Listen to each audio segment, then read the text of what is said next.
Mr. Mayor, City Council members, and fellow citizens. Many in our community are in shock and grief over an event of yesterday that took the life of one of our fellow citizens, a member of a renowned and respected family that has given a great deal to his community over many decades. Please remember Anthony Azarian and the entire Azarian family in your thoughts and prayers over the coming days.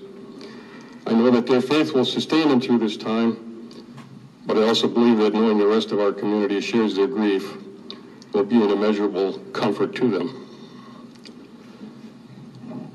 But there are others, including Lori and Sam Azarian, who have also experienced loss due to policies and procedures that have come directly from some on this council, some of the predecessors to you, and from some who hold other positions of responsibility and authority.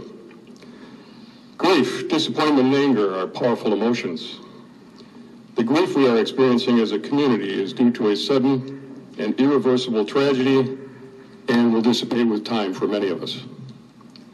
But the disappointment and anger that plague us have accumulated over time and will continue to do so until they are dealt with thoughtful, decisive action. The first and most expedient action that can be taken rests in your hands. You have received a complaint, actually a list of complaints, that call for the end of this community's relationship with the city attorney, Scott Letteney. It is now your responsibility and within your authority to consider the substance of the complaint and all of the supporting evidence for it. And if you conclude, as many of us already have, that terminating Mr. Letteney's employment would be curative, then you must do it. Please be assured that this is neither personally nor politically motivated, but is instead the result of years of accumulated dissatisfaction with his performance and the costs that have been imposed on this community because of it. I leave it to others to enumerate specific actions and non-actions that have brought ongoing financial, social, and emotional harm to this city. I know that they await their chance to do that for you. I urge you to listen to them objectively, consider their complaints with all the seriousness that your position implies, and reflect on your own experiences.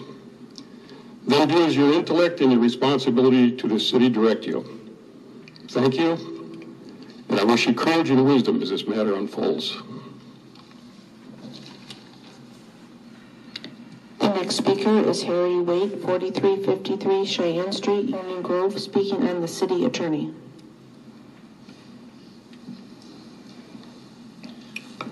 Good evening, Mayor Mason, Corporation Council, city officials, and interested members of the public.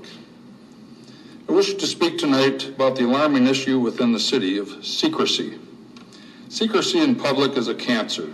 It is anti-democratic, impedes open debate and discussions of public issues, and infringes upon our rights to know what our government is doing and how and what public resources are being used and abused. City officials undermined and subverted common council authority when the city officials commissioned by the hour $118,000 secret police study, violating city ordinances 46.39 and its subsections. A previous $6,000 study commissioned by the police union alleged underpaid officers, inconsistent supervision, low morale, sexism, racism, and the list goes on and on. As a frequent critic of law enforcement, I can attest that the $6,000 study failed to present a very important fact about the Racine Police Department. That is, the Racine Police Department is open to public scrutiny, embraces its critics with open and meaningful dialogue, and addresses citizen concerns with transparency, something the rest of Racine government could take some lessons from.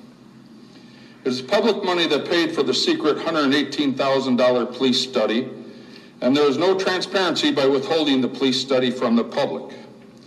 The city further engaged in secret court, squandering public funds by attacking a sitting alderman who has a stellar record as a public servant. The city filed frivolous pleadings in an effort to silence the truth.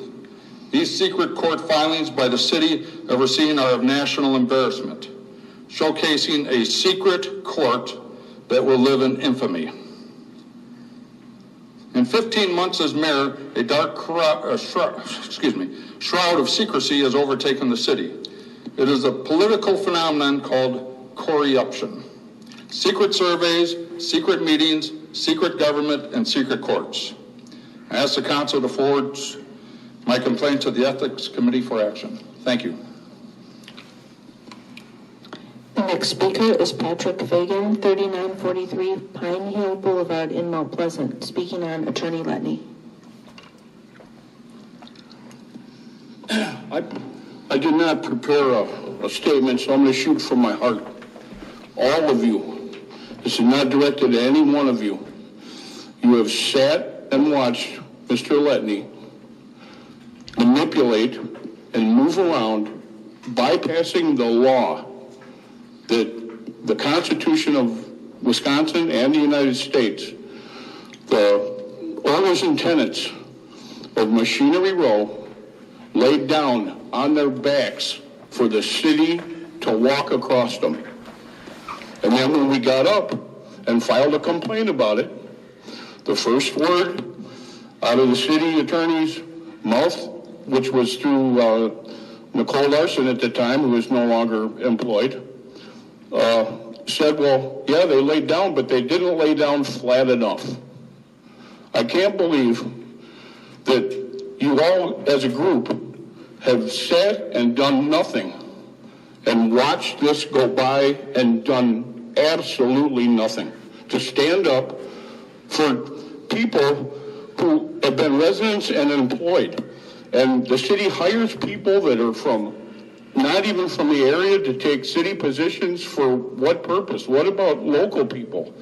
Do you know how many people you put out of work with Machinery Row? Have any idea? Do you even care?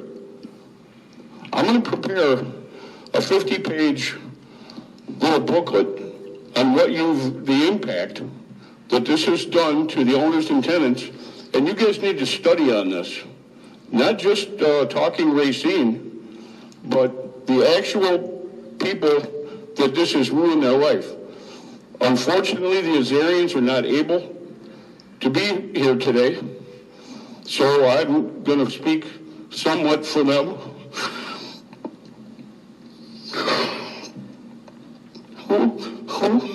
Who I know very well. It's time to put an end to this and to move forward. You all say that you want to move forward and have a better Racine and envision a better Racine. I don't see it happening. I don't see it.